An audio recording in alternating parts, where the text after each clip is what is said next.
ආයිබෝන් අද අපි කතා කරන්න යන්නේ ගොඩක් දෙනෙක් අතර නිතරම වගේ කතා වෙන සමහර විට ටිකක් බයක්කුත් තියෙන මාතෘකාවක් ගැන කොලෙස්ටරෝල්. ඔව් ඒක ඇත්ත. කොලෙස්ටරෝල් කිව්ව ගමන් ගොඩක් අය හිතන්නේ නරක දෙයක් කියලානේ. ඒකනේ. ඉතින් අපි අද මේ කොලෙස්ටරෝල් වර්ග බලපෑම් පාලනය කියන මූලාශ්‍රය අරගෙන මේ කතාව ටිකක් ගැඹුරින් බලන්නයි හදන්නේ. මොනවද මේ වර්ග? මොකද සමහර ඒවාට හොඳයි කියන්නේ අනිත් ඒවාට නරකයි කියන්නේ. ඒ වගේම කොහොමද මේවා පාලනය කරගන්නේ කියලා හරියටම තේරුම් ගන්න එක තමයි අරමුණ. ඇත්තටම මොකද මූලාශ්‍රය කියන විදිහට කොලෙස්ටරෝල් කියන්නේ ඇත්තටම අපේ ශරීරයට නැතුවම බැරි දෙයක්. ඒක තමයි ගොඩක් අය දන්නේ නැත්තේ. ඔව් අපේ සෛල බිත්ති හැදිලා තියන්නේ හෝමෝන හදන්න, විටමින් D හදාගන්න මේ හැම දෙයකටම කොලෙස්ටරෝල් ඕනේ. එහෙනම් ප්‍රශ්නේ තියෙන්නේ අර ඕන ප්‍රමාණයට වඩා වැඩි වුණාම එතන තමයි කතාව පටන් ගන්නෙ. හරි. එහෙනම් අපි මුලින්ම බලමු මේ කොලෙස්ටරෝල් කියන්නේ මොකක්ද කියලා තව ටිකක් සරලව. මූලාශ්‍රය කියන්නේ අර ඉටි වගේ මේ දෙයක් කියලා නේද? ඔව් ඒ වගේ. ඒ කියන්නේ තේල් වගේ පදාර්ථයක් වතුරේ දිය වෙන්නේ නැහැ. ඉතින් රුධිරයේ ගමන් කරන්න යට වාහනයක් ඕන. වාහනය? ඔව්. ඒ තමයි ප්‍රෝටීන්.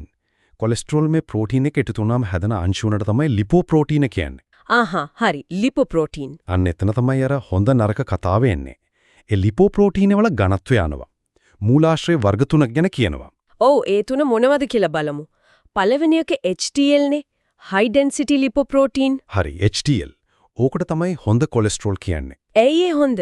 ඒක වැඩේ තමයි ශරීරයේ තැන් වල තියෙන අනවශ්‍ය විදිහට එකතු වෙලා තියෙන කොලෙස්ටරෝල් අරගෙන අක්මාවට ගෙනියන එක. අක්මාවට. ඔව්. අක්මාවෙන් තමයි ඒවා ශරීරයෙන් අයින් කරන්න හදන්නේ. ඉතින් HDL වැඩිපුර තියෙන එක හෘද රෝග වලින් ආරක්ෂා වෙන්න උදව්වක්. ඒකයි හොඳ කියන්නේ. හරිම පැහැදිලි.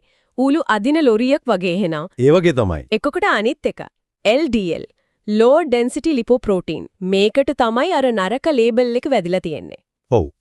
LDL මේකෙත් වැඩක් තියෙනවා අක්මාවේ ඉන්න කොලෙස්ටරෝල් සෛල වලට ගෙනියනවා. මොකද සෛල වලට තෝනනේ. හැබැයි ඉතින් ඕනවට වඩිවනොත් තමයි ප්‍රශ්නේ. අතිරික්ත LDL රුධිර නාලවල බිත්තිවල තැන්පත් වෙන්න ගන්නවා. අර කිව්වේ පයිප් එක මල කඩ බඳිනෝ වගේ කියලා. හරියටම හරි. කාලයක් යද්දී ඒ තැන්පත් වීම වැඩි වෙලා ප්ලාක් කියන තද තට්ටුවක් හැදෙනවා. ප්ලාක්. ඔව්. ඒකෙන් රුධිර නාල ඇතුළ පටු වෙනවා. සමහර විට හිර වෙන්නත් පුළුවන්. අන්න ඒකට තමයි ඇතරොස්ක්ලරෝසිස්, දමනි සිහින්වීම කියන්නේ. ඒක තමයි එතකොට හෘදයාබාධ, අඝාත වගේ දේවල් වලට මුල. අන්න ඒක තමයි මූලිකම හේතුව. ඒකයි LDL වැඩි වෙන එක නරක කියන්නේ. හරි. දැන් තුන්වෙනි එක තියෙනවා ට්‍රයිග්ලිසරයිඩ්ස්. මේක මොකද්ද? ඒකත් කොලෙස්ටරෝල්මද? නෑ ට්‍රයිග්ලිසරයිඩ් කියන්නේ වෙනම මේද වර්ගයක්. ඒකත් රුධිරේ තියෙනවා. මේක හැදෙන්නේ අපි ගන්න කෑම වලින්. කෑම වලින්? ඔව්. ශරීරයට ඒ වෙලාවේ ඕන නැති අමතර කැලරි, ඒ කියන්නේ ශක්තිය, ශරීරයේ ට්‍රයිග්ලිසරයිඩ් විදිහට ගබඩා කරනවා. මේද සෛලවල. පස්සේ පාවිච්චි කරන්න. ඔව්. හැබැයි මේකත් ඕනවට වඩා වැඩි වෙන එක හොඳ නෑ. විශේෂයෙන්ම LDL එක එකතු වුණාම හෘද රෝග අවදානම තවත් වැඩි. මොන වගේන්ද මේවා වැඩිපුර හැදෙන්නේ? මූලාශ්‍රය කියනවා විශේෂයෙන්ම සීනි, පිරිපහදු කරපු කාබෝහයිඩ්‍රේට්, අර සුදු පාන්, සුදු හාල් වගේ දේවල්, ඒ වගේම මේදේ අධික කෑම වලින් මේක වැඩි වෙනවා කියලා. හරි. ඒතකොට HDL හොඳයි, LDL වැඩි වෙන එක නරකයි, ට්‍රයිග්ලිසරයිඩ් උත් වැඩි වෙන එක අවදානම්. මේ නරකේව වැඩිවනව එන ප්‍රධාන සෞඛ්‍ය ප්‍රශ්න ගැනත් මූලාශ්‍රය කියනවා නේද? ඔව් ප්‍රධානම දේවල් දෙකක් තියෙනවා. එකක් තමයි හෘදයාබාධ. heart attack. ඔව්. හදවතට ලේ ගෙනියන්න කිරීටක දමනි අර ප්ලාක් නිසා හිර වුණොත් හදවත පේශියට ඔක්සිජන් නැතුව යනවා. ඒක තමයි හෘදයාබාධය.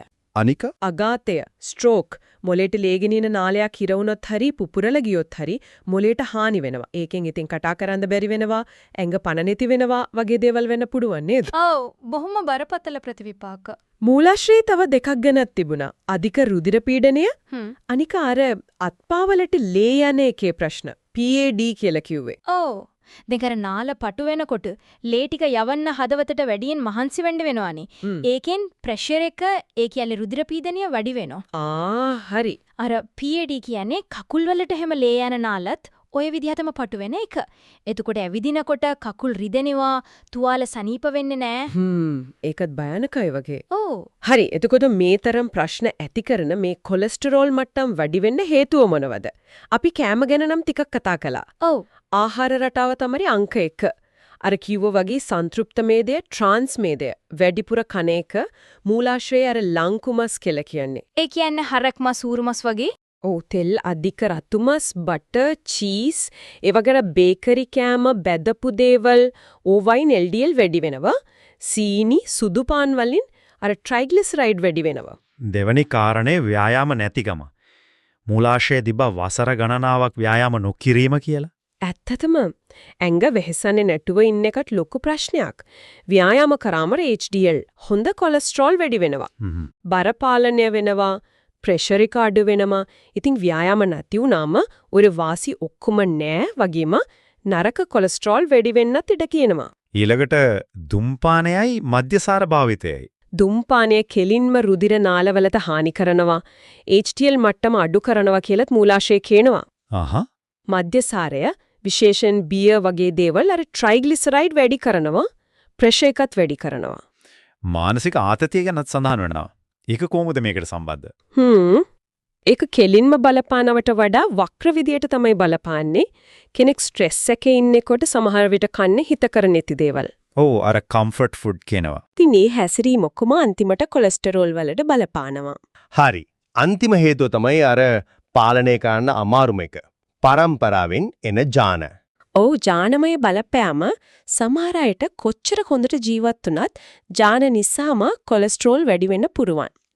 ෆැමිලියල් හයිපර් කොලෙස්ටරෝලෙමියා වගේ තත්වයන්. ඒ කියන්නේ ජීවන රටාව විතරක්ම නෙවෙයි හැමතිස්සෙම. නෑ. ඒ අයට සමහර විට බෙහෙත් බොන්නම වෙනවා. හැබැයි ගොඩක් දෙනෙක්ට බලපාන්නේ අර කලින් කියපු ජීවන රටාවේ සාධක තමයි. හරියනම් වැදගත්ම තැනට එමු. කොහොමද මේක පාලනය කරගන්නේ? ජීවන රටාව වෙනස් කරන එක තමයි මුලින්ම එන නේද? අනිවාර්යෙන්ම. ඒක තමයි මුල්ම පියවර. ඒකෙදිත් ප්‍රධානම දේ තමයි කෑම පාලනය. ඔව් මොනවද අඩු කරන්න ඕන මොනවද වැඩි කරන්න ඕන කියලා මූලාශ්‍රයේ කියනෝ නේද? ඔව් අඩු කරන්න ඕන දේවල් තමයි අර කලින් කියපු සන්තෘප්ත මේදය, ට්‍රාන්ස් මේදය තියෙන කෑම. රතුමස්, බටර්, චීස්, බිත්තර කහමද සීමා කරන්න ඕන. පොල් තෙලුත් සීමා සහිතව අර බේකරි කෑම, බිස්කට්, කේක් වගේ දේවල් බෙදපු කෑම පුරුවන් තරම් අඩු කරන්න ඕන. සීනි, සුදු පාන් වගේ ඒවත්. හරි. එතකොට වැඩි කරන්න ඕන මොනවද? වැඩි කරන්න ඕන තන්තු බහුල කෑම. ඕට්ස්, බාර්ලි, පියලියට වර්ග, කොලේලවලු පළතුරු. මූලාශ්‍රයේ අර පලා වර්ග, බෙල් පලා කියලා තිබ්බා. තවර බීතර යෝගට් කියලා තිබ්බා. ඒක සමහර විට බීට්රූට් යෝගට් වගේ දෙයක් වෙන්නේ නැති. ඒ කියන්නේ පෝෂදායී දේවල්. ඊළඟට අසන්තෘප්ත මේද. ඔලිව් තෙල්, කැනෝලා තෙල්, අලිගැට පේර, ආමන්ඩ්, වෝල්නට් වගේ ඇට වර්ග. හන ඇට. මේවා හොඳයි. තෙල් මාළු. අනිවාර්යෙන්ම. ඔමෙගා 3, සැමන්, මැකරල්, සාඩීන් වගේ මාළු. සතියට දෙපාරක්වත් කන එක හොඳයි කියලායි කියන්නේ. HDL වැඩි කරනවා, ට්‍රයිග්ලිසරයිඩ් අඩු කරනවා. කෑම වගේම ව්‍යායාමත් වැදගත් කිව්වා. කොච්චර විතර කරන්න ඕනේද? මූලාශ්‍රය කියන්නේ සතියට දවස් 5ක්වත්, දවසකට විනාඩි 30ක්වත් ටිකක් මහන්සි හිතන ව්‍යායාමයක් කරන්න කියලා. වේගෙන් ඇවිදින එක වගේ. ඔව් වේගයෙන් යවිදීම, දුවන එක, පීනන එක, බයිසිකල් පදින එක. හෘදය ස්පන්දනයේ ටිකක් වැඩි වෙන දාඩිය දාන මට්ටමේ දෙයක්. හරි. අනිත් කාරණා දෙකත් මතක් කරමු. දුම්පානය, මධ්‍යසාර අතහරින එක. ඔව් ඒක අනිවාර්යයි. සහ මානසික ආතතිය පාලනය කරන එක භාවනාව වගේ දේවල් හොඳයි කියලා තිබ්බා. හරියටම. දුම්පානය සම්පූර්ණයෙන්ම නවත්තන්න එක තමයි හොඳම. මධ්‍යසාරත් සීමා කරන්න ඕනේ නැත්තම් නවත්තනම නම් වඩා හොඳයි. ආතතියට භාවනාව, යෝගා වගේ දේවල් උදව් වෙනවා. මේ ජීවන රටාව විනාශ කරන එකෙන්ම ලොකු වෙනසක් කරන්න පුළුවන් කියන එක තමයි මූලාශ්‍රය කියන්නේ. ඔව් මේ ටික එකතු වුණාම ලොකු බලපෑමක් තියෙනවා. හැබැයි හැමෝටම මේ ටික විතරක් මදි වෙන්න පුළුවන් නේද? අර ජානමය හේතු තියෙන අයට, එහෙම නැත්නම් මට්ටම ගොඩක්ම වැඩි අයට. අනිවාර්යයෙන්ම. එතකොට තමයි වෛද්‍ය ප්‍රතිකාර ඕන වෙන්නේ. ජීවන රටාව වෙනස් කළත් මට්ටම අඩු කරගන්න බැරි නම් දොස්තර මහත්තුරු බෙහෙත් නියම කරනවා. මොනවද මේ බෙහෙත් වර්ග? මූලාශ්‍රය තිබුව නේද? බහුලවම දෙන කාණ්ඩ කිහිපයක් තියෙනවා. ස්ටැටින්ස් කියන ඒවා තමයි ගොඩක් වෙලාවට මුලින්ම දෙන්නේ. ඇටෝවස්ටැටින්, රොසුවස්ටැටින් වගේ. ඒවයින් කරන්නේ අක්මාවෙන් කොලෙස්ටරෝල් හදන එක අඩු කරන එක. තව තියෙනවා ඉසිටිමයිබ් කියලා එකක්. ඒකින් කරන්නේ කෑමවල තියෙන කොලෙස්ටරෝල් ඇඟට උරා ගන්න එක අඩු කරන එක. සමහර විට ස්ටැටින් එක්කම දෙනවා. තව අලුත් එන්නත් ගැන තිබ්බ නේද? PCSK9 inhibitors. හෝ ඒවා ගොඩක් බලගතුයි. හැබැයි සාමාන්‍යයෙන් දෙන්නේ අර ස්ටැටින් වලින් විතරක් පාලනය කරන්න බැරි අයට. එහෙම නැත්නම් ජානමය තත්ත්ව තියෙන අයට. හැබැයි ඉතින් මේ බෙහෙත් ඒක තමයි වැදගත්ම දේ. මූලාශ්‍රයත් කියනවා මේ බෙහෙත් කවදාවත් දොස්තර කෙනෙක්ගේ උපදෙස් නැතුව ගන්න හොඳ නෑ කියලා. ඔව්.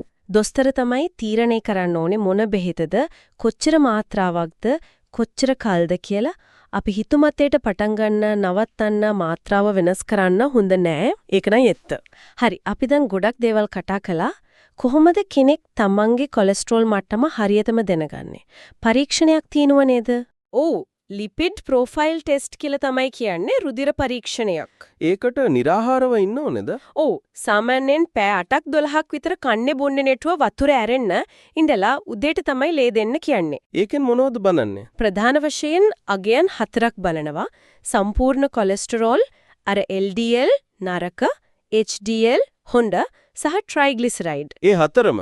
ඔව් ඒ හතරම බලලා තමයි ડોක්ටර් කෙනෙක් තත්ත්වයේ තක්සේරු කරන්නේ, අවදානම බලන්නේ, ප්‍රතිකාර ඕනේද කියලා තීරණය කරන්නේ. එතන නිශ්චිත කාලයකට සැරයක් මේක කරගන්න එක හොඳයි කියලාත් මූලාශ්‍රය කියනවා. ඔව් විශේෂයෙන් වයස 40න් පස්සේ එහෙම නැත්නම් පවුලේ කාට හරි හෘද රෝග තියෙනව නම් නිතිපතා පරීක්ෂා කරගන්න එක නුවණට හුරුයි. එහෙමනම් අද මේ කතා කරපු දේවල් වලින් පැහැදිලි කොලෙස්ටරෝල් කියන්නේ ශරීරයට ඕන දෙයක්. හැබැයි සමබරතාවය තමයි වැදගත්.